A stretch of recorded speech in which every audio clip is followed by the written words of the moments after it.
வரஹ்மத்துல்லாஹி வபரகாத்துஹு. இன்னல்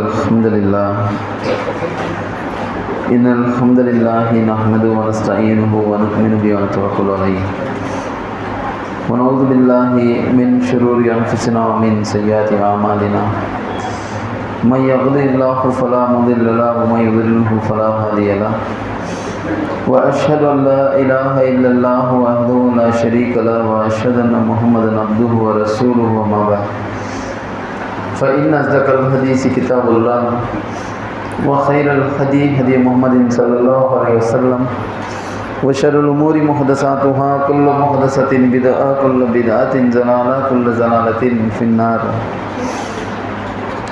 يا أيها الناس اتقوا ربكم الذي خلقكم من نفس واحدة يا أيها الذين آمنوا اتقوا الله حق تقاته ولا تموتن إلا وأنتم مسلمون. يا أيها الذين آمنوا اتقوا الله وقولوا قولا سديدا. اللهم صل على محمد وعلى آل محمد كما صليت على إبراهيم وعلى آل إبراهيم إنك حميد مجيد. اللهم بارك على محمد وعلى آل محمد كما باركت على إبراهيم وعلى آل إبراهيم إنك حميد مجيد.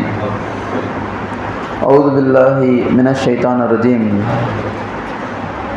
يا أيها الناس اتقوا ربكم الذي خلقكم من نفس واحدة وخلق منها زوجها وبث منهما رجالا كثيرا ونساء واتقوا الله الذي تساءلون به والأرحام إن الله كان عليكم رقيبا. ربي اشرح لي صدري ويسر لي أمري واحلل عقدة من لساني يفقهوا قولي ربي زدني علما. மாண்பிற்கும் மரியாதைக்கும் உரிய எல்லாம் அல்லாஹ் ஜல்ல ஷானு தஆலாவின் நல்லடியார்களே, அருமை சகோதர சகோதரிகளே, தாய்மார்களே, அல்லாஹ்வுடைய சாந்தியும் சமாதானமும் அவனது வற்ற அன்பும் ஆதரவும் பேர் அருளும் அவன் புறத்திலிருந்து அகிலத்திற்கெல்லாம் அருட்கொடையாக அனுப்பப்பட்ட ரஹ்மத்துல் ஆலமீன் அகிலத்தின் அருட்கொடையாம் அன்னலம் பெருமகனார் நபிகள் நாயகம் முஹம்மது ரசூலுல்லாஹி ஸல்லல்லாஹு அலைஹி வஸல்லம் அவர்களின் மீதும் அன்னலாரை பின்பற்றி வாழ்ந்த சத்திய சஹாபாக்கள் சஹாபிய பெண்மணிகளின் மீதும் அல்லாஹ்வுடைய மார்க்கத்தை அரும்பாடுபட்டு அதன் தூய்மையான வடிவத்தில் அறிந்து பின்பற்றி நம் முறை கொண்டு சேர்த்த அனைத்து அல்லாஹ்வின் நல்லடியார்கள் மீதும், குறிப்பாக அல்லாஹ்வின் அருள் பொங்கும் ரமலான் மாதத்தில் அவன் நம் மீது கடமையாக்கிய நோன்புகளை நோற்றவர்களாக, இரவு வணக்கங்களை நின்று வணங்கியவர்களாக, அல்லாஹ்வின் அருள் பொங்கும் ரமலான் மாதத்தில் அவனது அருளை எதிர்நோக்கி இங்கே குழுமிருக்கும் நம்மவர் அனைவரின் மீதும் ஏக இறைவனாம் அல்லாஹ்வின் சாந்தியும் சமாதானமும் என்றென்றும் நின்று நீடித்து நிலவட்டுமாக என்ற இறைவனும் இறைஞ்சீவனாக என்னுடைய இன்றைய உரையினை ஆரம்பம் செய்கின்றேன். அன்றைக்கினே எல்லாம் அல்லாஹ் மின்னலடியார்களே, நான் பேசுகிறேன் என்ற தலைப்பில் ரமலானாகவும் ரமலான் மாதத்தில் கடமையாக்கப்பட்ட நோன்பாகவும், நோன்பின் மூலம் நமக்கு அல்லாஹ் ரப்புல் ஆலமீன் உள்ளத்தில் ஏற்படுத்தக்கூடிய இறையச்சமாகவும், அந்த இறையச்சத்தை பற்றி பிடித்து கொள்ள தூண்டுகோலாக இருக்கக்கூடிய திருமறை குர்ஆனாகவும் இதுவரை பேசி வந்தன. திருமறை குர்ஆனுடைய வசனத்தில் அத்தியாயம் 4 சூரா அன்-நிசாவுடைய முதலாவது வசனத்தில் அல்லாஹ் ரப்பல் ஆலமீன் எடுத்துச் சொல்லக்கூடிய ஒரு காரியத்தை பற்றி இன்றைய தினத்தில் பார்க்கவிருக்கிறோம். ரப்பல் ஆலமீன் திருக்குர்ஆனுடைய 4வது அத்தியாயம் சூரா அன்-நிசா முதல் வசனத்தில் பேசக்கூடிய அந்த விஷயம் என்பது, யா அய்யுஹன் நாஸ், மனிதர்களே, மனிதர்களை அழைத்து ரப்பல் ஆலமீன் பேசுகிறான். யா அய்யுஹன் நாஸ் இத்தகு ரப்பக்கும் முல்லதி கலகக்கும் மின் நஃப்ஸின் வாஹிதா, உங்கள் ரப்பை, உங்களை படைத்தவனை நீங்கள் அஞ்சிக் கொள்ளுங்கள். கலக நஃப்ஸும் வாஹிதா, ஒரே ஒரு நஃப்ஸிலிருந்து ஒருவரிலிருந்து உங்களை பெருக்கெடுக்க செய்த அந்த ரப்பை நீங்கள் பயந்து கொள்ளுங்கள். وَخَلَقَ مِنْهَا زَوْجَهَا وَبَثَّ مِنْهُمَا رِجَالًا كَثِيرًا وَنِسَاءً, அந்த ஒருவரிலிருந்து அவரது துணையை அல்லாஹ் ரப்பல் ஆலமீன் படைத்தான். அந்த துணைகளில் இருந்து ஏராளமான ஆண்களையும் பெண்களையும் அல்லாஹ் ரப்பல் ஆலமீன் படைத்தான். சொல்லிவிட்டு ரப்புல் ஆலமீன் சொல்கிறான் வத்தகுல்லாஹ். ஏற்கனவே இந்த வசனத்துல ஆரம்பத்துல ரப்புல் ஆலமீன் சொல்கிறான் யா அய்யுஹன் நாஸ் இத்தகு, அல்லாஹ்வை பயந்துடுங்க சொல்லிவிட்டு அந்த வசனத்தின் இடையில் நடுவில் ரப்புல் ஆலமீன் மீண்டும் பேசுகிறான் வத்தகுல்லாஹ் அல்லதி தஸாஅலூன பிஹி வல் அர்ஹாம். அல்லாஹ்வை நீங்கள் அஞ்சுங்கள். ஒருவர் மற்றவரை எதை முன்னிறுத்தி அல்லாஹ்விடத்தில் பரிந்து பேசுவீங்களோ அந்த விஷயமாகவும் அல்லாஹ்வை நீங்கள் அஞ்சுங்கள். பிஹி வல் அர்ஹாம், உறவினர்கள் விஷயத்தில் அல்லாஹ்வை நீங்கள் அஞ்சுங்கள். உறவுகள் குறித்து ரப்புல் ஆலமீன் பேசுகிறார். இன்னல்லாஹ கான அலைக்கும் ரகீபா, அல்லாஹ் உங்களை கண்காணிக்க கூடியவனாக இருக்கிறான். ரகீபானா சிசிடிவி கேமரா இப்போ புரிஞ்சுக்கிறதா இருக்கும், கண்காணிச்சுக்கிட்டே இருக்கிறான். யாரு? இன்னல்லாஹ கான அலைக்கும் ரகீபா, அல்லாஹ் உங்களை கண்காணித்து கொண்டிருக்கிறான். என்ன பண்றீங்க? யாரெல்லாம் என்னெல்லாம் பண்ணிக்கிட்டு இருக்கிறீங்க? தொழும் பொழுது நீங்க என்ன பண்ணிக்கிட்டு இருந்தீங்க? பயான் பேசும்போது நீங்க என்ன பண்ணிக்கிட்டு இருந்தீங்க? சொந்தக்காரங்க விஷயங்கள நீங்க என்ன பண்ணிக்கிட்டு இருந்தீங்க? எல்லாத்தையும் கண்காணிக்கக்கூடியவனாக ரப்புல் ஆலமீன் இருக்கிறான் என்று சூரத்து நிசாவுடைய முதல் வசனத்தில் ரப்புல் ஆலமீன் பேசுகிறார். அப்ப இன்றைய தினத்தில் நான் உறவு பேசுகிறேன். நான் அடுத்த தலைப்பு அல்லாஹ்வின் தூதர் நபிகள் நாயகம் ஸல்லல்லாஹு அலைஹி வஸல்லம் அவர்கள் சொன்னார்கள். நான் நேற்றைய தினமே சொல்லிடுறோம், கலிமா சொல்றதால மட்டும் சொர்க்கம் போயிடலாம் நினைச்சிடாதீங்க, அது கிடையாது. கலிமாவோடு சேர்த்து கூடுதலாக நீங்க பல காரியங்களை உலகத்துல செஞ்சாகணும். அல்லாஹ் சொல்லக்கூடிய அந்த கட்டுப்பாடுகளுக்கு கட்டுப்பட்டு நின்றாகணும். அல்லாஹ் சொல்லக்கூடிய அந்த விதிமுறைகளின் பக்கம் உங்கள் வாழ்க்கையை அமைத்து கொண்டாகணும். உங்களுடைய நிற்றலும் நடத்தலும் அமர்தலும் படுத்தலும் எந்திரித்தலும் பேசுதலும் உறவாடுதலும் அல்லாஹ் சொன்ன அடிப்படையில் அமைத்துக் கொள்ள வேண்டும். இதுதான் அல்லாஹ் நம்ம மேல இருக்கக்கூடிய மிகப்பெரிய கண்டிஷன். ரொம்ப அழகான கட்டுப்பாடு. கட்டுப்பட்டு நிற்பவருக்கு பேர் தான் முஸ்லிம், அஸ்லிம்னு சொல்லுவாங்க. கட்டுப்பட்டு நிற்பவர். அப்ப யாருக்கு? அல்லாஹ்வுக்கு கட்டுப்பட்டு நிற்பவர் முஸ்லிம். எந்த விஷயத்தில் கட்டுப்பட்டு நிற்க வேண்டும்? அல்லாஹ் இங்கே நம்மை முன்னிறுத்தி சொல்லக்கூடிய காரியம் உறவை பேணுதல். சொர்க்கம் செல்ல முடியாதுன்னு நாம சொன்னோம்ல, அல்லாஹ்வின் தூதர் அவர்கள் சொல்கிறார் லா யதுகுலுல் ஜன்னத, ஒருவர் உங்களில் ஒருவர் நிச்சயம் சொர்க்கம் செல்லவே முடியாது. லா யதுகுலுன்னு சொன்னா போக முடியாதுன்னு அர்த்தம், நுழைய முடியாதுன்னு அர்த்தம். லா யதுகுலுல் ஜன்னத காதிபூன், உறவை துண்டித்து வாழ்பவர் உங்களில் சொர்க்கம் செல்ல முடியாது. யார் சொர்க்கம் போக முடியாமா? கலிமா போயிட்டீங்க போயிடுங்க, உறவு முறையை துண்டித்து வாழ்ந்தீர்களா? கலிமாவை சொன்ன அடிப்படையிலேயே நீங்கள் உறவு முறையை துண்டித்து வாழ்ந்தால் லா யதுகுலுல் ஜன்னத, நீங்கள் சொர்க்கம் செல்ல முடியாது, நுழைய முடியாது என்று அல்லாஹ்வின் தூதர் நபிகள் நாயகம் ஸல்லல்லாஹு அலைஹி வஸல்லம் அவர்கள் சொல்லக்கூடிய இந்த செய்தியை நாம் பார்க்கிறோம். அப்போ உறவை பேணுதல் என்பது நம்மை சொர்க்கத்திற்கு அழைத்து செல்லக்கூடிய காரியங்களில் மிக அடிப்படை காரியமாக இருக்கு. உலகத்துல நாம் வாழும் பொழுது இன்னும் பிற மனிதர்களோடு உறவாடும் பொழுது நம்முடைய உறவு முறைகளை நேசிக்கக்கூடிய அந்த காரியங்களை ரப்பல் ஆலமீன் திருமறை குர்ஆனில் பல இடங்களில் கட்டளையிடுகிறார். நீங்க எடுத்து பார்த்தீங்கன்னு சொன்னா திருக்குறளுடைய எல்லா இடங்களிலும் எங்கெல்லாம் ரப்பல் ஆலமீன் உங்களுடைய கடமைகளை பேசுவாரோ அந்த கடமைகளை பேசிவிட்டு நல்வழியில் அல்லாஹ்வின் பாதையில் செலவிடுவதை பேசுவானோ, செலவிடுவதை பேசக்கூடிய நேரத்தில் ரப்பல் ஆலமீன் எதை செலவிட வேண்டும், யாருக்கு செலவிட வேண்டும் என்று இவர்கள் கேட்கின்றனர். உங்களின் நெருங்கிய உறவினருக்கு நீங்கள் செலவிடுங்கள் தான் ரப்பல் ஆலமீன் பேசுவோம். கொடுக்கணும், யாருக்கு கொடுக்கணும்னு கேட்கிறியா? முதல்ல அவன் சொந்தக்காரனுக்கு கொடுக்குறாங்க. அப்ப சொந்த பந்தங்களை சேர்த்து வாழ்வதை இஸ்லாம் வலியுறுத்தி சொல்லக்கூடிய அளவுக்கு வேறு எந்த வாழ்வும் வலியுறுத்தி சொல்லவில்லை. ஆனால் இன்றைக்கு வருத்தப்படக்கூடிய மிகப்பெரிய காரியம், நாம் அண்டை வீட்டாரோடு நல்ல உறவுல வாழ்ந்துகிட்டு இருக்கோம், நம்முடைய நண்பர்களோடு நல்ல உறவு முறையில வாழ்ந்துகிட்டு இருக்கோம், நம்முடைய உறவுக்காரர்களோடு நல்ல உறவு முறையில் வாழ்றது கிடையாது. சஹருக்கு ஏதாவது செஞ்சா பக்கத்து வீட்டில் இருக்கிறவங்களுக்கு கொடுக்குறோம், எதிர் வீட்டில் இருக்கிறவங்களுக்கு கொடுக்குறோம், நட்பு வட்டாரத்தில் இருக்கக்கூடிய நண்பர்கள் வீடுகளுக்கு கொடுத்து அனுப்புறோம். ஆனா சொந்தக்காரனுடைய வீட்டுல என்ன நடக்குது, என்ன நடந்துச்சு, சாப்பிட்டாங்களா இல்லையா, நம்மில் அதை விசாரிக்கக்கூடியவர் குறைந்தபட்சம் அதை கேட்கிறவன் நம்ம எத்தனை பேர் இருக்கும்? சொந்தக்காரனா இருக்கிறானே, இடையா இருக்கிறானே, அவன் நோன்பு வச்சானா, உடம்பு சரியில்லைன்னு சொல்லியிருந்தாங்க, நோயாளியாக இருந்தார்களே, ஒரு நோயிலிருந்து நிவாரணம் பெற்று விட்டாரா என்று நம்மை விசாரிக்கக்கூடியவர்கள் எத்தனை எவர்கள் இருக்கிறோம். ஆனால் அல்லாஹ் ரப்பல் ஆலமீன் முதலாக உறவைத்தான் பேணி வாழுமாறு சொல்கிறார். உறவை பேணி வாழாதவர்கள் சொர்க்கம் செல்ல முடியாது என்று சொல்கிறார். ரொம்ப அழகான செய்தி பாருங்க. அல்லாஹ்வின் தூதர் அவர்கள் சொல்லக்கூடிய ஒரு செய்தி. இந்த உறவு இருக்குல்ல, அல்லாஹ் உலகத்துல எல்லாத்தையும் படைச்சிட்டான். எல்லாவற்றையும் படைத்து விட்டு ரப்பல் ஆலமீன் படைப்பினங்களை படைத்து முடித்த பின்னர் எல்லாத்தையும் படைச்சான்னு சொன்னா உங்களை என்ன எல்லாத்தையும் படைத்து முடிச்சு இந்த செல்போன் இருக்கக்கூடிய ஸ்டாண்டு பாய் பில்டு எல்லாத்தையும் படைத்து முடிச்சுட்டு ரப்பல் ஆலமீன் இருக்கிற நேரத்துல அவனுடைய அரிசை உறவும் நல்லாதானே படைச்சிருக்கிறான். உங்களையும் என்னையும் படைச்ச மாதிரிதான் உறவையும் ரப்பல் ஆலமீன் படைத்திருக்கிறான். அந்த உறவு அல்லாஹ்வுடைய அரிசின் காலை பிடித்து கொண்டு கெஞ்சிக்கிட்டு கதறிக்கிட்டு இருப்பான்.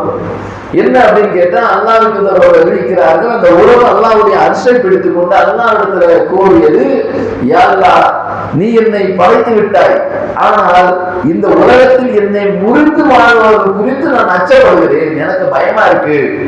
நீ படைச்சு நீ பாட்டுக்கு என்ன உலகத்துல அனுப்பிட்ட, ரிலேஷன்ஷிப்ங்கிற பெயரால சொந்தங்கிற பெயரால உறவு முறைங்கிற பெயரால நீ என்ன படைச்சு உலகத்துல அனுப்பிடுவ. அனுப்பியதற்கு பிறகு இந்த மக்கள் இந்த மனிதர்கள் என்னை பேணி வாழ மாட்டார்களே, என்னை முறித்து வாழ்வார்கள், என்னை வெட்டி வாழக்கூடியவர்கள் இந்த உலகத்துல நிறைய பேர் இருக்கிறார்களே, அது குறித்து எனக்கு பயமா இருக்குதுன்னு சொல்லிட்டு அந்த அரிசியை பிடித்து கொண்டு உறவு அல்லாஹ்விடத்துல முறையிட்டதான். முறையிட்டவுடன் அல்லாஹ் அந்த உறவை பார்த்து பேசுகிறான். சரி, உனக்கு என்ன வேணும் அப்படின்னு கேட்டு விட்டு ரப்பல் ஆலமீன் சொல்வதாக அல்லாஹ்வுக்கு நபிகள் நாயகம் ஸல்லல்லாஹு அலைஹி வஸல்லம் சொல்றாங்க. பாருங்க, அர் ரஹீமு சிஜ்னது ஃபமன் வஸலத வஸல்துஹு வமன் ஃபதஹஹா ஃபதஹ்துஹு. அல்லாஹ் உறவு முறையை படித்து விட்டு ஒருவரத்துல சொன்னான், உன்னை யார் ஒட்டி வாழ்வாரோ அவருடன் நான் ஒட்டி வாழுகிறேன், உன்னை யார் முறித்து வாழ்கிறாரோ அவரை நானும் முறித்து வாழ்ந்து விடுகிறேன். அல்லாஹ் என்ன சொல்றான், உறவுங்கிற அந்த படைப்பிற்கு ரப்பல் ஆலமீன் கொடுக்கக்கூடிய வாக்குறுதி, உன்னை யார் சேர்ந்து வாழ்றாங்களோ, உறவுக்காரங்க, சொந்தக்காரங்க, மாமாவா, மச்சாவா, அண்ணவா, தம்பிவா, அக்காவா, அவங்களா எல்லாரையும் சேர்ந்து யார் வாழ்றாங்களோ அவர்களோடு அல்லாஹ் சேர்ந்து வாழ்கிறான். உன்னை யார் சேர்ந்து வாழ்றாங்களோ அவங்களோட நான் சேர்ந்து வாழ்றேன். உன்னை யார் வெட்டி வாழ்கிறார்களோ அவன் வேண்டாம், இவன் வேண்டாம், அவன் வராது, இவன் வராது, அவன் கூட பேசாது, இவன் கூட பேசாது, அவனை பிளாக் லிஸ்ட்ல போடு, இவனை பிளாக் லிஸ்ட்ல போடுன்னு சொல்லிட்டு உன்னை யார் வெட்டி வாழுகிறார்களோ அவருடன் நானும் வெட்டி வாழுகிறேன். அல்லாஹ்வுடைய உறவு நமக்கு வேண்டும் என்று சொன்னால் நாம் உலகத்தில் உறவுகளை கொண்டாட வேண்டும், உறவுகளை குறைந்தபட்சம் பேணிக் கொள்ள வேண்டும், அவரை நான் முறித்துக் கொள்வேன் என்று அல்லாஹ் அந்த உலகத்தில் சொல்லிவிட்டு இது உனக்கு திருப்தியா என்று கேட்டான். இது போதுமா அப்படின்னு அல்லாஹ் கேட்டான். அதை பெற்றுக்கொண்டு அந்த வாக்குறுதியை பெற்றுக்கொண்டு உலகத்திற்கு உறவு வந்தது என்று அல்லாஹ் சொல்லக்கூடிய செய்தி சஹீஹ் புகாரில 5661 5989 ஆகிய செய்திகளில் இருக்கிறது நம்ம பார்க்கலாம். பாருங்க, நாம கடந்த நாட்களில் நஜாஷி மன்னர் ஒரு மன்னர் பார்ப்போம். இன்னொரு மன்னரும் இருந்தார் அல்லாஹ்வுடைய காலத்தில். அவர் பேர் ஹெர்குலஸ் சொல்லுவாங்க. சரிங்களா? மிகவும் வலிமை படைத்த மன்னர்களில் அவரும் ஒருவர். அந்த வரலாறுகள் எல்லாம் நிறைய இருக்கு. ஹெர்குல் மன்னர் சம்பந்தமான வரலாறுகள் இருக்கிறது. இந்த ஹெர்குல் மன்னர் இருக்கிற அந்த ஊருக்கு அபூ சுஃபியான் வியாபாரம் பண்ண போயிருக்கிறார். அபூ சுஃபியான் வியாபாரம் பண்ண போனா அந்த ஹெர்குல் மன்னர் அந்த மக்காவில இருந்து யாராவது வந்திருக்கிறாங்க கூப்பிடுங்க, கூப்பிட்டு விட்டு அவர்கிட்ட நான் விஷயங்கள் கேட்கணும் அப்படின்னு சொல்லிட்டு என்ன பண்றாரு, ஹெர்குல் மன்னர் அபூ சுஃபியானை கூப்பிட்டு விடுறாரு. அபூ சுஃபியான் அப்ப இஸ்லாத்துக்கு வரல. இஸ்லாத்தின் மிகப்பெரிய எதிரியாக அபூ சுஃபியான் இருக்கிறார். இருக்கிற நேரத்துல என்ன பண்றாரு, அங்கே சில சஹாபாக்களும் தஞ்சம் புகுந்து இருக்கிறாங்க, சில வியாபாரிகளும் இருக்கிறாங்க. இவர் ஹெர்குல் மன்னர் என்ன பண்றாரு, அபூ சுஃபியான அந்த கூட்டத்தை கூப்பிட்டு வியாபார கூட்டத்தை கூப்பிடுறாரு. வியாபார கூட்டத்தை கூப்பிட்டு அதுல அவர் கேட்கிறாரு, ஹெர்குல் மன்னர் கேட்கிறாரு, உங்களுக்கு இந்த முகமதுக்கு நெருங்கிய சொந்தக்காரர்கள் யார், யாராவது இருக்கீங்களா இந்த கூட்டத்துல கேட்கிறாரு. அப்ப அபூ சுஃபியான் முன்னாடி வர, நான் சொந்தக்காரனாங்க அவருக்கு அப்படின்னு சொல்லிட்டு முன்னாடி வர. முன்னாடி வந்தோம்னா அவர் முன்னாடி நிக்க வச்சுக்கிட்டு இருக்கிற மன்னர் பின்னாடி இருக்கிற கூட்டத்துக்கு சொல்றாரு, நான் இவர் சில கேள்விகள் கேட்பேன், கேட்கக்கூடிய கேள்விகளுக்கு இவர் ஏதாவது தவறுதலாக அல்லது பொய்யாக பதில் சொன்னால் நீங்க எனக்கு கொஞ்சம் தகவல் கொடுத்துருங்க, அதாவது ஒரு சைன் காமிச்சிருங்க, ஒரு சிக்னல் கொடுத்துருங்க அப்படின்னு சொல்லிட்டு சொல்றாரு. சொல்லிவிட்டு ஹெர்குல் மன்னர் அபூ சுஃபியான் சொல்றாரு, நான் கேட்கிற கேள்விக்கு நீ கரெக்டா பதில் சொன்னா தப்பிச்ச, நீ எதையாவது பொய்ய சொல்லி விட்டு அவங்க ஏதாவது எனக்கு சிக்னல் கொடுத்தாங்கன்னா முடிஞ்சது அப்படின்னு சொல்லிட்டு ஹெர்குல் மன்னர் அபூ சுஃபியானை எச்சரித்து விட்டு கேள்விகளை கேட்க ஆரம்பிக்கிறார். நிறைய கேள்விகள்னா எல்லாமே இஸ்லாம் சம்பந்தமான கேள்விகளை கேட்கிறார். அதில் ஒரு கேள்வி ஹெர்கல் மன்னர் என்ன கேட்கிறான்னு சொன்னா, அபூ சுஃபியான் அவர்களை பார்த்து, அபூ சுஃபியானே, முஹம்மது உங்களுக்கு எதையோ புதிய மார்க்கத்தை சொல்றாருன்னு சொல்றீங்களே, அவர் என்ன உங்களுக்கு சொல்றார் அப்படின்னு சொல்லிட்டு ஹெர்கல் மன்னர் கேட்கிறார். கேட்ட உடனே அபூ சுஃபியான் இஸ்லாத்துக்கு வரலைங்க. அவர் அதுல ஒரு சின்னதா ஒரே ஒரு விஷயத்தை மட்டும் குறையா சொல்ற மாதிரி சொல்லுவார். என்ன, இப்போ ஒப்பந்தம் போட்டிருக்கிறாரு முகமது, இது வரைக்கும் உண்மையாதான் பேசிக்கிட்டு இருக்கிறாரு, எங்களோட எந்த ஒப்பந்த முறையும் கிடையாது, சில போர்கள் அவங்க ஜெயிச்சிருக்கிறாங்க, சில போர்கள் நாங்க ஜெயிச்சிருக்கிறோம், அதே மாதிரி எளியவர்கள் அவர்களை பின்பற்றுகிறார்கள், செல்வங்கள் நாங்களாம் பணக்காரங்களாம் போகல, ஆனா அந்த கூட்டம் பெருசாகிட்டே போய்கிட்டே இருக்குன்னு நிறைய பதில்களை சொல்லிக்கிட்டே வருவார். சொல்லிக்கிட்டே வந்து விட்டு இந்த ஒரு கேள்வி அவர் என்ன சொல்றாரு கேட்ட உடனே அபூ சுஃபியான் பதில் சொல்றாரு பாருங்க. அவர் எங்களுக்கு சொல்கிறார், அவர் என்ன சொல்றாரு, யஅமுருனா பிஸ்ஸலாத்தி வஸ்ஸதகதி வல்அஃபாஃபி, கடைசியா வஸ்ஸலதி, அவர் எங்களுக்கு ஏவுகிறார் தொழுகையை தொழுமாறும் தான தர்மங்களை கொடுக்குமாறும், நேற்று நான் சொன்னேன் கருப்பொழுக்கத்தை பேணிக் கொள்ளுமாறும், உறவு முறைகளை பேணிக் கொள்ளுமாறும், உறவு முறைகளை சேர்ந்து வாழுமாறும் எங்களுக்கு அவர் கட்டளையிடுகிறார். அப்ப அபூ சுஃபியான் அறிந்து வைத்திருந்த இஸ்லாம் என்ன? முகமது ஒருத்தர் வந்திருக்கிறாரு, புதுசா ஒரு மார்க்கத்தை சொல்றாரு, இவர் சொல்லக்கூடிய மார்க்கத்துடைய கட்டளைகள் என்ன? 4 கட்டளை தாங்க. சொல்றாரு சலாத், தொழுகிறேன்னு சொல்றாரு. 2வது சதகா கொடுக்க சொல்றாரு, தான தர்மம் கொடுக்க சொல்றார். கருப்பொழுக்கத்தை நீங்கள் பேணிக் கொள்ளுமாறு சொல்கிறார். உங்களுடைய உறவை பேணிக் கொள்ளுமாறு அவர் சொல்கிறார். அப்ப இஸ்லாத்துடைய கடமைகளின் ஒரு கடமை எது அவர் நினைச்சிருக்கிறாரு? எதை அவருக்கு முகமது ஸல்லல்லாஹு அலைஹி வஸல்லம் ஆரம்ப கட்டத்தில் சொன்னார்கள்? சொந்தக்காரங்களோடு சேர்ந்து வாழ்வது இஸ்லாம் வலியுறுத்தி சொல்லக்கூடிய காரியங்கள். எப்படி நீங்கள் தொழுகையை பேருகளாக தொழுது கொள்கிறீர்களோ, சதகாவை தான தர்மங்களை ஜகாத்களை உங்களுடைய பொருளாதாரத்திலிருந்து கணக்கிட்டு கொடுத்து விடுகிறீர்களோ, கற்பொழுக்கத்தை பேணிக் கொள்ளக்கூடியவர்கள் எல்லாம் சொல்றாங்களா இல்லையா? உங்களில் ஒருவர் 2 விஷயத்துக்கு கேரண்டி கொடுத்தா உங்களுக்கு நான் ஜன்னத்துக்கு கேரண்டி கொடுக்கிறேன். என்ன? உங்களின் 2 தாய்களுக்கு நடுவில் உள்ள நாவையும் 2 தொடைகளுக்கு நடுவில் உள்ள மர்ம உறுப்பையும் யார் பேணிக் கொள்கிறேன், அதை பாதுகாத்துக் கொள்கிறேன் என்று என்னத்துல கேரண்டி கொடுக்கிறீங்களோ, உங்களுக்கு நான் சொல்றதுக்கான கேரண்டி கொடுக்கிறேன் சொன்ன அந்த அஃபாஃபி, அந்த கருப்பொழுக்கம் இறுதியாக சொல்றாரு சரதி உறவை பேணிக் கொள்ளுமாறு முகமது கட்டளையிடுகிறார். அப்போ உறவை பேணிக் கொள்வது என்பது இஸ்லாத்தில் எவ்வளவு சொல்லப்பட்ட காரியம். அபூ சுஃபியான் நடத்தி வச்சிருக்கிறார். அதான் நம்ம பார்க்கிறோம், தொழுகையும் தர்மம் கொடுப்பதையும் கற்பொழுக்கம் பேணிக் கொள்வதையும் உறவை பேணி வாழ்வது ஆகிய பண்புகளை எங்களுக்கு முகமது கட்டளையிடுகிறார் சொல்லிட்டு அபூ சுஃபியான் சொல்லக்கூடிய இந்த செய்தி சஹீஹ் புகாரில் 5980 செய்தியா இருக்கிறது. இன்னைக்கு உறவுகளை பேணுவது மிகப்பெரிய அலட்சிய போக்கு இஸ்லாமிய சமுதாயத்தில் இருக்கிறது. சொந்தக்காரங்களை கண்டுக்கிறதே கிடையாது. எந்த அளவுக்கு கண்டுக்கிறதுன்னா, வந்துட்டோம் அவன் அங்க தௌஹீது அவன் இன்னும் அதிலேதான் இருக்கிறாங்க அப்படின்னு சொல்லக்கூடிய அளவுக்கு முறித்து வாழவே நம்ம வாழணும்.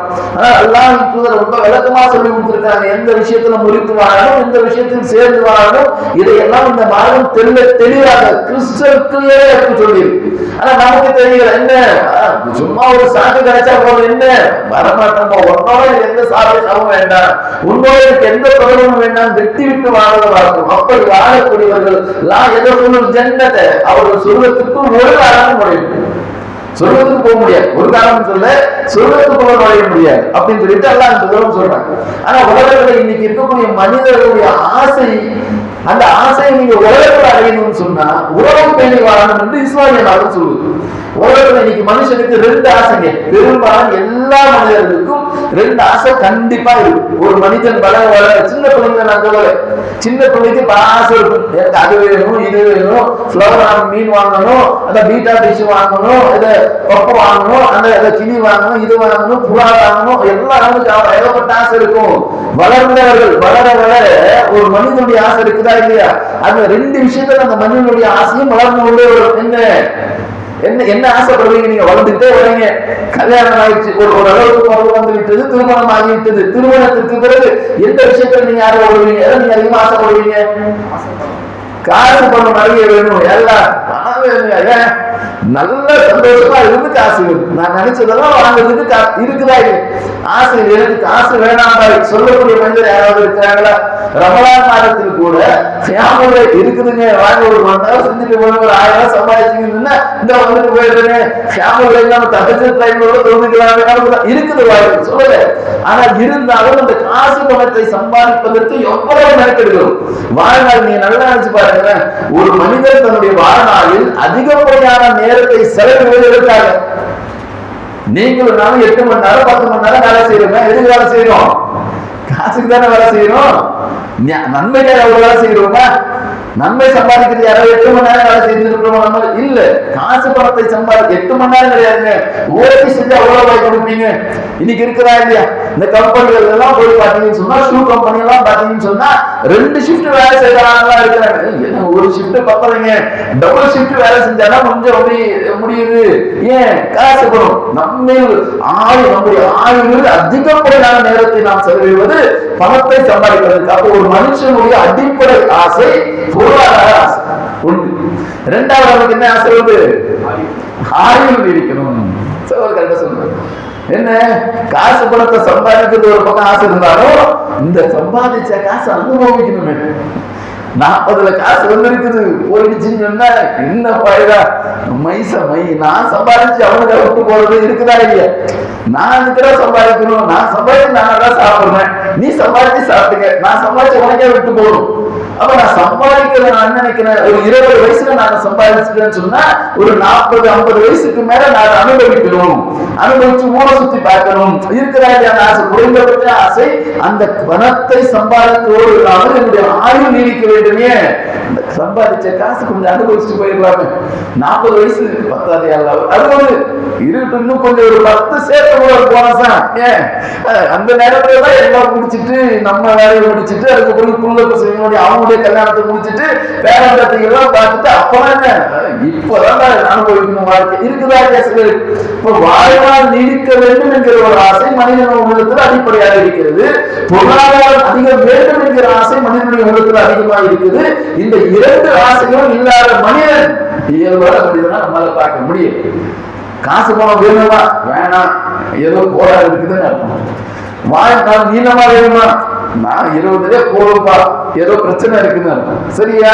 அப்போ சரியான மனநிலை படைத்த மனிதனை பொறுத்த அளவுக்கு பொருளாதார ஆசையும் வாழ்நாள் நீடிக்க வேண்டும் என்கிற ஆசை அடிப்படையாக இருக்கக்கூடியதான். இந்த 2 உங்களுக்கு வேணுமா? அல்லாஹ் சொல்லக்கூடிய கண்டிஷன் என்ன தெரியுமா? அல்லாஹ் தூதர்கள் சொல்கிறார்கள், மன் அஹப்ப உங்களின் விருப்பமா உங்களுடைய வாழ்வார் பொருளாதாரத்துல ரிஸ்க்னு சொன்னா மொத்த பொருளாதாரம் வந்துடும். உங்களுடைய வாழ்நாளும் நீடிக்கப்பட வேண்டும், பொருளாதாரம் அதிகமாக வேண்டும், வாழ்நாள் நீடிக்கப்பட வேண்டும். அவன் அகப்ப அதில் உங்களுக்கு ஆசை இருக்கிறதா? அப்ப என்ன பண்ணணும்? நீங்க உறவுக்காரரை சேர்ந்து வாழுங்கள், சொந்தக்காரங்களோடு சேர்ந்து வாழுங்கள். உனக்கு நிறைய காசு பண்ண வேணுமா? சொந்தக்காரங்க எப்ப வீட்டுக்கு வா, நீ ஏமா வராம இருக்கிற? போனை போட்டு பேசு, நேற்று ஆளையே தானும் நல்லா இருக்கிற, உடம்பு சரியில்லையா, வாங்க வீட்டுக்கு வந்துட்டு போவான். மாமி கேட்டுக்கிட்டே இருக்கிறாங்க, உன்னைய எங்கடா போயிட்டு நீ 2 நாளா ஆளை காணும், பேசுங்க, கூப்பிடுங்க சொந்தக்காரர்கள். அடிக்கடி உங்க வீட்டுக்கு சொந்தக்காரர்கள் வருவதை அனுமதியுங்கள், நீங்கள் அதை அதிகப்படுத்துங்கள், உறவுக்காரர்களை சேர்ந்து வாருங்கள். அல்லாஹ் உங்களுக்கு பொருளாதாரத்தை அதிகம் கொடுப்பாங்க, ஜாஸ்தி பண்ணி கொடுக்கும்.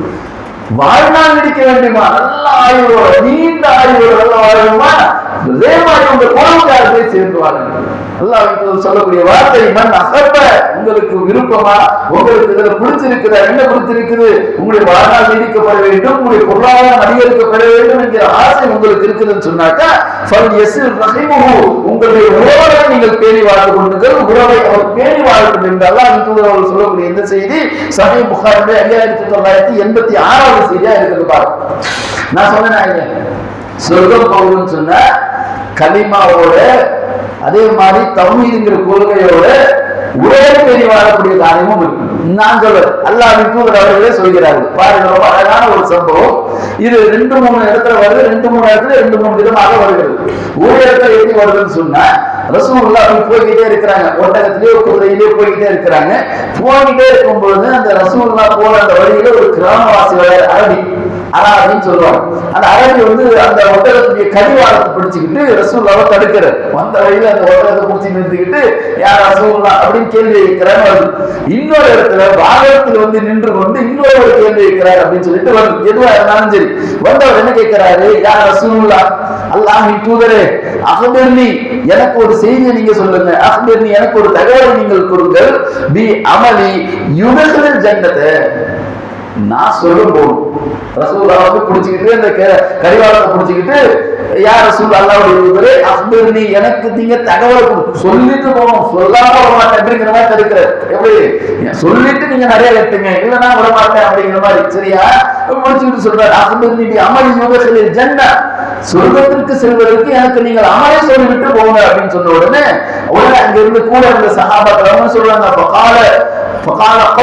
அந்த சமுதாயம் சொன்னது, மாறவும் என்னாச்சு இந்த ஆளுக்கு, என்னாச்சு இந்த ஆளுக்கு, எப்படி ரசூலுல்லாஹ் கழுத்து நிறுத்தி கேட்டுக்கிட்டு இருக்காரு அப்படின்னு சொன்ன உடனே அல்லாஹ்வின் தூதர் அதுக்கு பதில் சொல்லுகிறார்கள். என்ன சொல்லிட்டு, ரசூலுல்லாஹி ஸல்லல்லாஹு அலைஹி வஸல்லம், அல்லாஹ்வின் தூதர் அவர்கள் சொன்னார்கள், அவருக்கு அரபி மாலஹு, அந்த அரபிக்கு ஏதோ தேவை இருக்குது, ஒழுங்குப்பா, நீங்க ஏன் கோச்சிக்கிறீங்க அப்படின்னு சொல்லிட்டு அல்லாஹ்வின் தூதர் அவர்கள் அவர்களுக்கு பதில் சொல்கிறார்கள். சொர்க்கம் போகணுமா, சொர்க்கத்துக்கு போறதுதானே வழி கேட்டுக்கிட்டு இருக்கிற, அதனாலதான் என்ன வழி மறிச்சுக்கிட்டு இருக்கிற, கேட்டுக்க, என்ன கேட்டுக்க, நீங்களும் கேட்டுக்குங்க,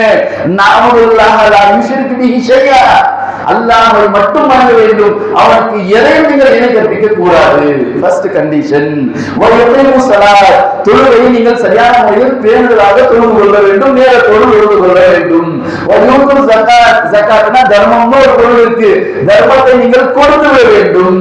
அடுத்து அல்லாஹ்வின் தூதர் சொல்றார்கள், சொந்தக்காரர்களை சேர்ந்து வாழ வேண்டும். சொர்க்கம் போகணும் தானே கேட்டேன், சொர்க்கம் போகணும்னு சொன்னாங்க. அல்லாஹ் மட்டும் வணங்கு, அல்லாஹ் தவிர வேற யாரையும் வணங்காத, அல்லாஹ்வுக்கு ஷிர்க் வைக்காத. இரண்டாவது தொழுகை பேணிக்கொள், யூது ஜகாத் வ தஸீலுர் ரஹம், சொந்தக்காரங்க சேர்ந்து வாழுங்க. நாம பார்த்தளவுக்கு இஸ்லாத்தின் கடமைகள் என்ன என்ன அல்லாஹ்வின் தூதர் அவர்கள் சொன்னார்கள், என்ன இஸ்லாத்தின் கடமைகள் 5, இஸ்லாத்தின் தூண்கள் 5. என்னது? கலிமா, ஷஹாதா, நோன்பு, ஜகாத், ஹஜ், தொழுகை. மாற்றி சொல்லிட்டேன், இதுதான் நமக்கு தெரிஞ்சது. சரிங்களா? 5 தான் நமக்கு தெரிஞ்சுக்கணும். ஆனா அல்லாஹ்வின் தூதர் என்ன சொன்னாங்க, நீ சொர்க்கத்துக்கு போகணும்னா என்ன எதை வழிமறிச்சிட்டு நிக்கிறியோ, சொர்க்கத்துக்கு போற வழியை சொல்லிட்டு நீங்க வழி கட்டுங்க. எவ்வளவு வழியா கேட்க, அந்த அரபினுடைய தன்மையை நாம் பார்த்திருக்கிறோம். ரசூலுல்லாஹ் வந்து காசு பணம் கேட்பாங்க, அல்லாஹ் தூவல துண்டை போட்டு இறுக்கி கேட்பாங்க, அவங்களுக்கு எப்படி கேட்கணும்னு தெரியாது. அப்ப என்ன, ரசூலுல்லாஹ் போற வழியை வழி மறிச்சுக்கிட்டு எனக்கு ஒரு வழியை சொல்லிட்டு பதில், எனக்கு ஒரு பதிலை சொல்லிட்டு நீங்க வழி கேட்பீங்க. என்னப்பா வழி கேட்கிற, என் வழி எழுது. அவர் ரசூலுல்லாஹ் அந்த ஹதீஸ்ல அப்படியே ஒரு என்ன சொல்லிட்டு கடைசியாக அல்லாஹ்வின் தூதர் அவர்கள் சொன்னார்கள், உருவா என்ன சொல்லிட்டு என்ன விடுன்றாங்க, என்ன விடு, நான் கிளம்புறேன் அப்படின்னு சொல்லிட்டு அல்லாஹ்வின் தூதர் அவர்கள் சென்றார்கள். அப்படிங்கிற செய்தியை அபூ அய்யூப் அல் அன்சாரி அவர்கள் சொல்கிறார்கள். சஹீஹ் புகாரி 5983வது செய்தியாக இருக்கிறது. அவர்கள் சொர்க்கம் செல்ல வேண்டும் என்ற என்ன வரணும், அல்லாஹ்வை மட்டும் வணங்க வேண்டும், அவனுக்கு யாரையும் இணை கற்பிக்க கூடாது, தொழுகையை தொழுது கொள்ள வேண்டும், ஜகாத்தை கொடுத்து விட வேண்டும், உறவை பேணி வாழ்ந்து கொள்ள வேண்டும்.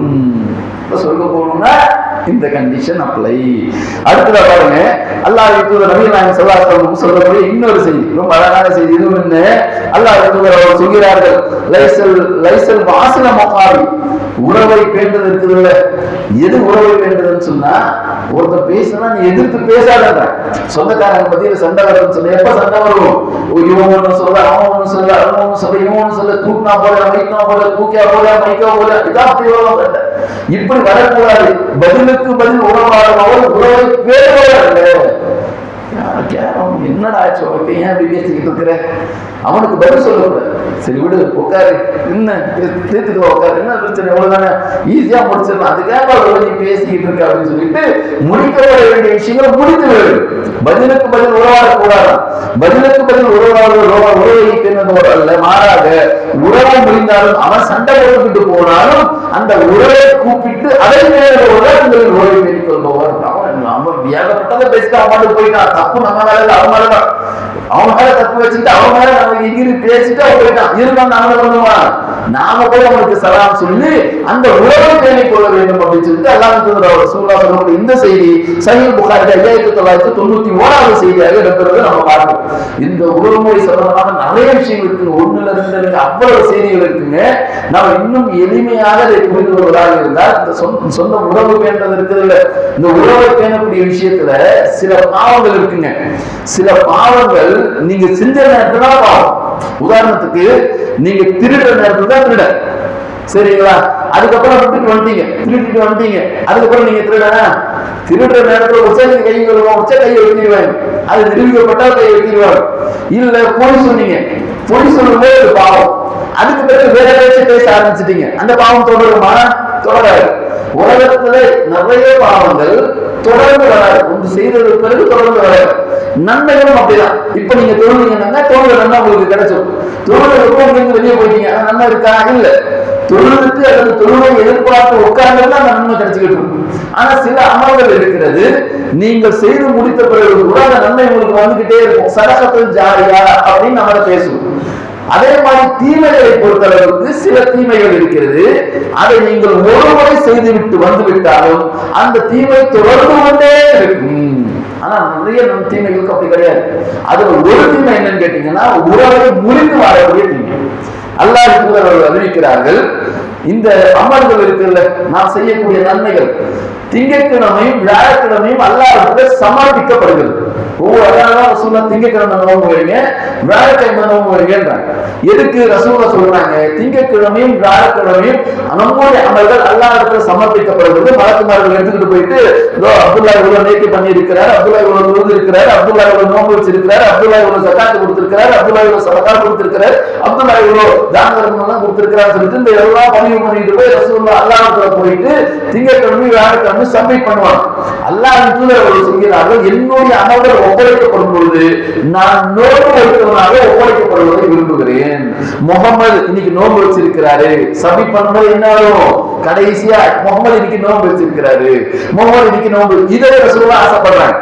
இதை சொல்லிவிட்டு அல்லாஹ் தூதர் சொல்கிறார்கள், இந்த 3 நாட்களில் கொண்டு போய் சமர்ப்பிக்கப்படக்கூடிய இந்த அமல்கள் சிலருடைய அமல்கள் சமர்ப்பிக்கப்படுவதே கிடையாது. யாருடைய அமல்கள்? யார் 3 நாளைக்கு மேல் ஒரு சகோதரனை முறைத்துக் கொண்டு அவருடைய உறவை முறித்துக் கொண்டு வாழ்ந்து கொண்டிருக்கிறாரோ இவருடைய அமல்கள் அல்லாஹ்விற்கு சமர்ப்பிக்கப்படுவது கிடையாது. ஏன் சண்டை போட்டு 3 நாள் ஆச்சா? அல்லாஹ் சொல்றாங்க, ஒருவர் இன்னொரு சண்டை போட்டா எத்தனை நாள் சலாம் சொல்லாம இருக்கலாம்? 1 நாள், 2 நாள், 3 நாள். ஏன் திங்கட்கிழமை சண்டை போட்டியா, செவ்வாய் புதன் வியாழன் வந்துருச்சா, போகணும் அமல்லாம் சலாம் சொல்லி முடிச்சுக்க. ஏன் உன்னுடைய அமல் போகணுமா? வியாழக்கிழமை சண்டை போட்டியா, வெள்ளி சனி ஞாயிறு திங்கட்கிழமை வரும்போது முடிச்சு சலாம் சொல்லி முடிச்சுக்க. 3 நாளைக்கு மேலும் நீங்கள் சலாம் சொல்லவில்லை என்று சொன்னால் உங்களுடைய அமல்கள் அல்லாஹ்விற்கு சமர்ப்பிக்கப்படாது. நீங்கள் பாவிகளாகவே கருதப்படுவீர்கள். பாவம் செஞ்சுட்டு இருக்கிறான் பாவி, பாவம் செஞ்சுட்டு இருக்கிறான் பாவி, உறவை துண்டித்து வாழ்ந்து கொண்டிருக்கிறான், இன்னும் கூட சலாம் சொல்லாமல் இருக்கிறான், முந்திக் கொண்டு சலாம் சொல்லுவோர் உங்களில் சிறந்தவன் சொல்லுவோம். அப்ப உறவை பேணக்கூடிய இந்த காரியம் என்பது, உறவை முறிக்கக்கூடிய இந்த செயல் என்பது நம்மை பாவிகளாகவே கருதக்கூடிய ஒரு செயலாக, ஒரு காரியமாக, ஒரு தீமையாக இருக்குதுன்னு சொன்னா இதை விட ஒரு பாவம் நம்மளால சுட்டி காட்ட முடியுமா? அல்லாஹ் சொல்லக்கூடிய காரியம் நான் ஏதோ ஜன்னத்தை சொல்ல போக மாட்டான்பா, யாரு உறவை துண்டித்து வாழவும் செல்ல மாட்டார் என்று அல்லாஹ் தூதர் சொல்லக்கூடிய இந்த செய்தியை நம்ம பார்க்கிறோம். கடைசியாக அஸ்மா பின்த் அபீ பக்கர் ரலியல்லாஹு சொல்றாங்க, நம்ம நல்ல சொந்தத்துல இருக்கும்போது சொந்தத்தை உறவை பேண மாட்டேங்கிறோம். அஸ்மா பின்த் அபீ பக்கர் அவர்களை பார்க்க அவருடைய தாய் வருகிறார்கள். எப்பன்னு சொன்னா இந்த ஹுதைபியா ஒப்பந்தம் நடந்து அந்த நேரத்துல ஹுதைபியா ஒப்பந்தம் நடந்தவங்க அங்கிருந்து ஸ்பை அனுப்புவாங்க, இங்கிருந்து ஸ்பை, அந்த மாதிரி சில விஷயங்கள் தான் நடந்தது. அந்த நேரத்துல மக்காவில இருந்து அஸ்மா பின்த் அபீ பக்கர் இருக்காங்கல்ல, அபூபக்கருடைய மகள் ஆயிஷா ரலியல்லாஹு அக்கா, இவங்க அம்மா வர, அவங்க முஸ்லிம் கிடையாது. அவங்க வந்த உடனே அஸ்மா பின்த் அபீ பக்கர் என்ன பண்றாங்க, ரசூலுல்லாஹ் அனுமதி கேட்கிறாங்க, அல்லாஹ்வுடைய தூதரே எங்க அம்மா என்ன பார்க்க வந்திருக்கிறாங்க, நான் உறவை பேணிக் கொள்ளலாமா? அவங்க முஸ்லிம் கிடையாது, இது ஒப்பந்தம் நடந்திருக்கிற நேரத்துல வந்திருக்கிறாங்க, நான் உறவை பேணிக் கொள்ளலாமா? அவங்க இல்ல, நம்முடைய மார்க்கத்துல இல்ல, நம்முடைய ஊரை சார்ந்தவங்க இல்ல, வெளியில இருந்து வந்திருக்கிறாங்க அப்படின்ற உடனே அல்லாஹ் தூதர் நபிகள் நாயகம் ஸல்லல்லாஹு அலைஹி வஸல்லம் தீர்ப்பு கேட்டு அல்லாஹ்வுடைய தூதர் அவர்கள் சொன்னார்கள், ஆம், நீ உன் தாயின் உறவை பேணி நடந்து கொள். முஸ்லீமா இருந்தா என்னமா, போ அம்மா அம்மா கூட போய் பேசு, அம்மாவோட உறவுகளை தெரிவிப்பது என்று அல்லாஹ்வுக்கு அவர்கள் அனுமதி கொடுத்தார்கள். போய் பார்க்கிறோம் நாம இன்னைக்கு நாம் எப்படி இருக்கிறோம். அவருக்கு செய்யப்பட வேண்டிய ஹக்குகளை செய்ய வேண்டும். எதுல நாம முடிச்சு வாழணும், முடித்து வாழப்பட வேண்டிய விஷயம் அதுல நாம முடிச்சுதான். அவன் செய்யற தப்பான காரியம் செய்யறான்னா அதுல ஒருவர் பேர் கிடையாது. வரதட்சணை திருமணம் வாங்கியிருக்கிறேன், வரதட்சணை திருமணம் செய்கிறேன், இப்போ சொந்தத்தை பேர் உறவை பெற வேண்டும். நேற்று தானே இப்போ பயன் பண்ணாங்க ரமலான்ல, சொன்னாரே என்னன்னு சொல்லிட்டு உறவை குறித்து வாழவும் சொந்தம் சொல்ல மாட்டான். என்னுடைய உறவுகளுடைய திருமணம் எங்க மிகப்பெரிய சாதி மகால் நடக்குது. உறவுகளுடைய திருமணம் என்ன 100 பவுன் புரிஞ்சுக்கிட்டு நல்லா நிக்காம பண்றான். உறவுகளுடைய திருமணம் விரும்பிட்டு விருந்து, மட்டன் பிரியாணி, முத்தஞ்சன், வன்னீஸ் ரகம் தான் மிட்டா. என்னவா மிட்டாவே வன்னீஸ் ரகம் அடப்பார் இந்த வயிறா வேலையாவா ஹோட்டல் மெனு போற மாதிரி போட்டு புடிங்கி சாப்பிடுற இதுல உறவை பேணி வாழ வேண்டும். தர்காவுக்கு போறான், யாரு நாகூர் தர்காவுக்கு ட்ரெயினை முடிச்சு இல்ல இவன் வேலை வச்சுக்கிட்டு போறான், வேலை 2 சீட்டு காலியா இருக்குது, வரியாமா போறான். இதுல எதுல தர்காவுக்கு போறது, இதுல உறவு பேணக்கூடாது. மற்ற விஷயங்களில் உறவை பேணி வாழ்ந்து கொள்ள வேண்டும் என்று இந்த மார்க்கம் சொல்லக்கூடிய விஷயங்கள் இருக்கிறது. இன்ஷா அல்லாஹ் அதை என்ன மாதிரியான விஷயங்கள், எந்தெந்த மாதிரியான உறவுகளை எப்படி நாம் பேண வேண்டும் அப்படிங்கிறதை எதிர்வரக்கூடிய காலங்கள் உங்களுக்கு முன்னால் எடுத்து இயக்கப்படும். அது முதலாவதாக முதல் உறவு முறை, சரிங்களா? எந்த உறவு முறை சரியான முறையில் நாம் பேணப்பட வேண்டிய உறவு முறை எது? கணவன் மனைவி, வேற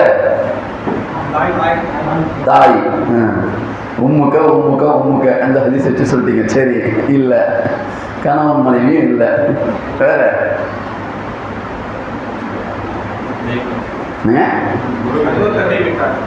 அண்டை வீட்டார், அது அண்டை வீட்டார் அது வேற டாபிக்ல வரும். உறவை பேணுறதுல வராது. உறவுங்கிறது வந்து ஒரு ரிலேஷன்ஷிப். ஆனா அண்டை வீட்டாரும் அந்த ஒரு உறவு முறையில வராங்க. சகோதரர்கள் வேற வேற இன்ஷா அல்லாஹ் அதை நாளை தினம் நான் சொல்றேன், சரிங்களா? சரி, சபபு நுஸூல் பாடத்துல இன்றைய தினம் அதே நேற்றை பார்த்த அந்த செய்தியுடைய தொடர்ச்சியாகவே நேற்று ஒரு செய்தி பார்த்தோம். சபபு நுஸூல்ல என்ன வசனத்தை பார்த்தோம்? 5வது அத்தியாயத்துடைய 6வது வசனம், சூரா மாயிதாவுடைய 6வது வசனம், தயமம் சம்பந்தமான சட்டம் தான் சபபு நுஸூல் பார்த்தோம். அது சபபு நுஸூல் எப்போ இறக்கி அருளப்பட்டது? ஆயிஷா ரலியல்லாஹு அந்த கழுத்தண்ணி துளைந்து விட்டு அதை தேட போகிற நேரத்தில் நேரமாய் அவங்க தொடும் பொழுது தண்ணி கிடைக்காதனால அப்படியே தொழுதுட்டு வந்துடுறாங்க. அல்ல அப்படியே தொடக்கூடாது, தொடணும்னா கண்டிஷன் நீர் சுத்தப்படுத்த வேண்டும். மண்ணை கொண்டு சுத்தமடையுமா? தண்ணியால் சுத்தமாவது ஓகே, மண்ணை தொட்ட எப்படி சுத்தமாகும்? இதுடைய பதிலும் நாம வச்சிருக்கிறோம், ஒரு நாள் அதை பேசுவோம், சரிங்களா? ஆனால் செஞ்சுட்டு தான் நீ தொடரணும்னு நல்லா சொல்றான். அதற்கான சட்டம் தைமம் சட்டம் அந்த இடத்துல இறக்கி வரப்பட்டு அந்த சபபு சொல்ல பாருங்க. அதை தொடர்ந்ததாக அதே செய்தியினுடைய தொடர்ச்சியாக ஆயிஷா ரலியல்லாஹு இந்த கழுத்தண்ணி தொலைஞ்சு போன உடனே ஆயிஷா ரலியல்லாஹு பின்தங்கிடுறாங்க.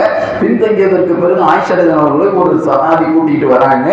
ஆயிஷா ரலியல்லாஹு அவர்கள் உண்மையாகவே பத்தினி என்பதை அந்த ஊர் மக்கள் அவர்கள் பரப்பிக்கிட்டு இருக்கிறாங்க. அல்லாஹ் அது சம்பந்தமா ஒரு வசனம் இறக்குகிறான். வசனம் இறக்கியவுடன் அல்லாஹ்வின் தூதருடைய அந்த கலக்கம் போகுது. அபூபக்கர் சித்திக் ரொம்ப சந்தோஷப்படுறாரு. இருந்தாலும் அபூபக்கர் சித்திக்கிடம் பொருளாதார உதவியை பெற்ற மிஸ்தா அப்படின்னு சொல்லப்படக்கூடிய ஒரு நபர் ஆயிஷா ரலியல்லாஹு அவர்கள் குறித்து அவர்கள் பேசினதுல ஒரு பங்கு அவருக்கும் இருக்கு. மிஸ்தா யாருன்னு கேட்டீங்கன்னா அபூபக்கர் சித்திக் தான் அவர் ஹெல்ப் பண்றாரு. அவங்க குடும்பத்தை ரன் பண்றதுக்கு அவருக்கு பெரிய பொருளாதார உதவி பண்றாரு. அபூபக்கர் சித்திக்கிட்டே காசு வாங்கிக்கிட்டு அவங்க பொண்ணு சம்பந்தமா அவர் ஒரு பொருளாதாரத்துல மிஸ்டருக்கு ஒரு இடம் வந்துருச்சு. உடனே அபூபக்கருக்கு கோபம், அந்த ஆயத்தை இறக்குனதுக்கு அப்புறம் கோபம், ஏன்டா என் காசை சாப்பிட்டுக்கிட்டு என் பணத்தை வாங்கி சாப்பிட்டுட்டு என் பொண்ணை பத்தி பேசுவியான்னு சொல்லிட்டு அபூபக்கர் சத்தியம் எடுக்கிறார். வல்லாஹி அல்லாஹ்வின் மீது சத்தியமாக இதுக்கு மேல 1 பைசா இந்த மிஸ்தா பையனுக்கு கொடுக்க மாட்டேன். இருக்குமா இல்லையா கோபம்? பொண்ணை பத்தி பேசுற யாருக்கு கோபம் வராது? பொண்ணு மட்டும் இல்ல, ரசூலுல்லாஹ்வுடைய மனைவி அவங்க, உம்முல் முஃமினீன், முஃமின்களுடைய தாய். அவங்க எப்படி பார்க்கணும், அவங்க மேல அவதூறு, அல்லாஹ் வந்து அந்த அவதூறுக்கு பதில் கொடுத்தான். வகி செய்தி மிகப்பெரிய விஷயம். ஆயிஷா ரலியல்லாஹு சொல்றாங்க, ரசூலுல்லாஹ் சொல்றாங்க, ரசூலுல்லாஹ் மனக்கலக்கத்துல இருந்தாங்க. அந்த வசனம் வந்த பிறகு ரசூலுல்லாஹே ஒரு தெளிவு விட்டு வந்து ஆயிஷா ரலியல்லாஹு சொல்றாங்க, இந்த சம்பந்தமா ஒரு ஆயத்து வந்துருச்சுன்னு உடனே ஓ அல்லாஹ்வுக்கு தான் நான் நன்றி சொல்லுவேன். நீ எல்லாரும் என்னால சந்தேகப்பட்டுக்கிறா, அல்லாஹ் எனக்கு ஒரு தீர்வு கொடுத்தான்னு சொல்லிட்டு ஆயிஷா அல்லாஹ்வை பெருமைப்படுத்தினார். அப்போ மிஸ்டர் எந்த உதவியும் செய்ய மாட்டேன் அப்படின்னு சொல்லிட்டு அபூபக்கர் சத்தியம் பண்ணிட்டார். சத்தியம் பண்ண உடனே அல்லாஹ் ஒரு ஆயத்தை இறக்கிறார். சபபு நுஸூல் என்ன சொல்லு என்னன்னு கேட்டீங்கன்னா 24வது அத்தியாயம் சூரா நூருடைய 22வது வசனம் என்ன பேசுறான்? அல்லாஹ் உறவினர்களுக்கும் ஏழைகளுக்கும் அல்லாஹ்வின் பாதையில் ஹிஜ்ரத் செய்தோருக்கும் உதவ மாட்டோம் என்று செல்வமும் வசதியும் உடையோர் சத்தியம் செய்ய வேண்டாம். அபூபக்கர் நீங்க சத்தியம் பண்ணாதீங்க, ஏன் அவன் ஏதோ செஞ்சுட்டான் மனுஷங்கிற அடிப்படையில், அதனால நீங்க கொடுக்க மாட்டேன்னு சத்தியம் பண்ணாதீங்க. ஏன் சொல்லிவிட்டு அவர் அல்லாஹ் ரப்பல் சொல்கிறான், அவர் மன்னித்து அலட்சியம் செய்யட்டும், அவன் செஞ்ச தப்பை மன்னித்து அலட்சியம் செய்யட்டும். அல்லாஹ் உங்களை மன்னிக்க வேண்டும் என்று நீங்கள் விரும்ப மாட்டீர்களா? உங்களை அல்லாஹ் மன்னிக்கணும்னு நீங்க நினைப்பீங்களா இல்லையா? அப்ப நீங்க அவங்களை மன்னிச்சு விட்டுருங்க என்று சொல்லிவிட்டு அல்லாஹ் மன்னிப்பவன் நிகரற்ற அன்புடையவன் என்று அல்லாஹ் ரப்பல் ஆலமீன் 24வது அத்தியாயத்துடைய 22வது வசனத்தில் இந்த மிஸ்கா அபூபக்கர் ஆயிஷா சம்பந்தமாக இறக்கக்கூடிய வசனமாக இருந்தது. இதுவும் உறவுடைய பேணக்கூடிய ஒரு வசனம் தான். சொந்தக்காரனா மிஸ்டர் சொந்தக்காரனுக்கு கொடுக்க மாட்டேன்னு சத்தியம் பண்ணதுக்கு அப்புறம் அல்லாஹ் சொல்றான், அந்த உறவினர்கள் ஃபர்ஸ்ட் வார்த்தையை ரெண்டு சொந்தக்காரங்க தான். உறவினர்களுக்கும் ஏழைகளுக்கும் அல்லாஹ்வின் பாதையில் ஹிஜ்ரத் செய்தவருக்கும் சொந்தக்காரனுக்கெல்லாம் கொடுக்க மாட்டேன்னு சத்தியம் பண்ணாதீங்க, கொடுங்க. உறவுமுறையை துண்டித்து அவங்க பொண்ணு மேலதான் பேசினான், இருந்தாலும் மன்னிச்சு விட்டு அல்லாஹ் உங்களை மன்னிக்கணும்னு நினைக்க மாட்டீங்களா என்று சொல்லி உறவை துண்டித்த விஷயத்தில் இறக்கப்பட்ட வசனம் தான் இந்த சூரா நூருடைய 22வது வசனம் என்பதை இன்றைய சமூகமாக எடுத்து சொன்னவனாக என்னுடைய உரையை முடித்துக் கொள்கிறேன். வாக்குதுவான அல்ஹம்துலில்லாஹி ரப்பில் ஆலமீன். அஸ்ஸலாமு அலைக்கும் வரஹ்மத்துல்லாஹி வபரகாத்துஹு. நாளைக்கு என்ன உறவை பத்தி பேசுறேன்னு நினைச்சுக்கிட்டே வாங்க இன்ஷா அல்லாஹ். உறவை எந்த உறவு சம்பந்தமாக பேசப்படும், நான் பேசுகிறேன் என்ற தலைப்புல உறவு பேசுகிறேன், அந்த உறவில் எந்த உறவு பேசுகிறேன் என்பது இன்ஷா அல்லாஹ் நாளைய தினம் உங்களுக்கு முன்னால் எடுத்து சொல்லப்படும். சுப்ஹானக்கல்லாஹும்ம வ பிஹம்திக அஷ்ஹது அல்லா இலாஹா இல்லா அன்த அஸ்தக்ஃபிருக வ அத்தூபு இலைக். மீண்டும் நினைவுபடுத்திக்கிறோம்.